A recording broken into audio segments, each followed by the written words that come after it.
By April 1933, Adolf Hitler was serving 3 months in the German Chancellery.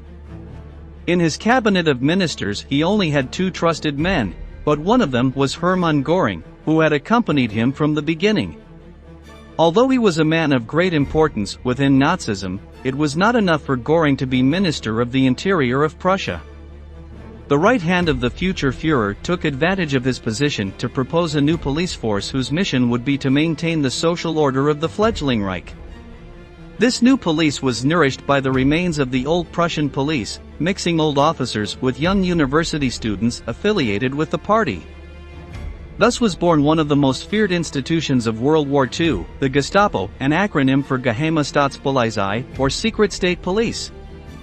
In this new military history video we are going to review all its secrets, and how an English politician wrote the last page in its book of horrors. The Gestapo was created by decree on April 26, 1933, based on the organization of the Prussian Secret Police. Initially, its ranks were drawn from former agents, but over time, and at the insistence of Hermann Göring, Nazi militants and carefully selected law professors were incorporated. This new police organization needed a role model, and the right man was Rudolf Diels, a lawyer who served as head of the Prussian Secret Police, and who was famous for his facial scars from sword fights during his university years.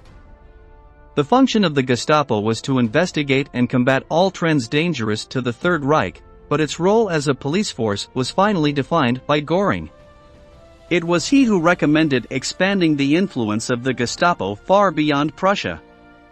According to Göring, to ensure the regime's survival, force needed to extend power over all of Germany. This aroused tensions with the SS, but eventually Göring and Heinrich Himmler, leader of the Gestapo, came to terms, partly out of mutual hatred for another force, the SA led by Ernst Röhm. Such was the alliance that, in 1934, Göring transferred authority from the Gestapo to the SS, becoming a sort of special subdivision. Once combined, the joint forces carried out a series of mass arrests, eliminating all those who would embarrass the regime. One of the most infamous actions was what went down in history as the Night of the Long Knives, a massacre of members of the SA, including its leader Ernst Röhm, who was executed without trial. By then, the force that was led by Rudolf Diels was accountable to no one but the Führer. The Gestapo had special functions, and thus had the legal authority to investigate cases of treason, espionage, and sabotage, as well as cases of criminal attacks on authority figures within the regime. In other words, they were a secret police that operated to prevent any type of insurgency or attack. In 1936, the organization was given carte blanche to act against these dangers, placing the Gestapo above the law, which meant ignoring trials and other formalities. For example, the secret police were exempted from responsibilities before the administrative courts, which were generally responsible for resolving disputes that citizens brought against the state. Somehow, the Gestapo replaced traditional justice, which ended up freeing the German state from any legal restrictions. On this, Werner Best, legal advisor to the Gestapo, went so far as to declare that if the police comply with the will of the political leaders, then they act legally.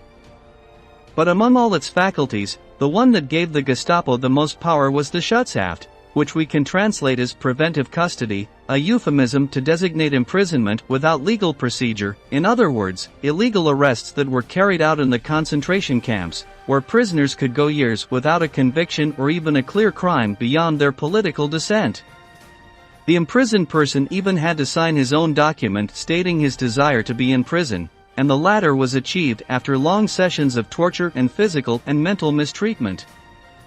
The effectiveness and the abundant file that the Gestapo had positioned it as one of the main organizations in the country. Its expansion was meteoric. Barracks were established throughout Germany, from Cologne to Berlin. Its reputation also spread like a disease through the entire population. The name Gestapo aroused terror, and Germans generally believed that there was a Gestapo agent lurking around every corner, but the reality was very different. At its peak, the number of Gestapo agents did not amount to more than 32,000, of which just over half worked maintaining order in the streets. The organization's success did not lie in being everywhere, but in creating such social fear that most people were willing to betray their family, friends, and neighbors. This does not imply that they did not participate in direct actions. If you were suspected of some kind of undesirable political activity, you could be visited by agents specializing in all kinds of torture and interrogation tactics. The secret police became infamous for being relentless when it came to questioning, always getting the information they wanted, even if it was necessary to eliminate the suspect. Among the favored methods of the agents were immersing the detainee in a bathtub of cold water until he suffocated, sleep deprivation, electric currents in the hands and sexual organs, burning fingers with cigarettes, and all the torments you can imagine. The repertoire was endless. Gestapo agents used to go unnoticed among the crowd. In fact, they used to dress like ordinary citizens, not with the long black coats with which they are usually characterized in the movies. If necessary, they identified themselves with an oval plate whose obverse featured an eagle with the swastika in its talons. The Gestapo was made up of both the military and the police. This demanded a special hierarchical structure. SS officials who were part of the Gestapo kept their usual rank. On the other hand, civil servants had a particular grade scale, such as Kriminaldirektor, criminal commissar, or criminal inspector. The high positions of this organization were occupied by bureaucrats, generally young university students with a strong ideological commitment to Nazism. The lower ranks were dominated by lower and middle-class people who had joined the party out of convenience or opportunism.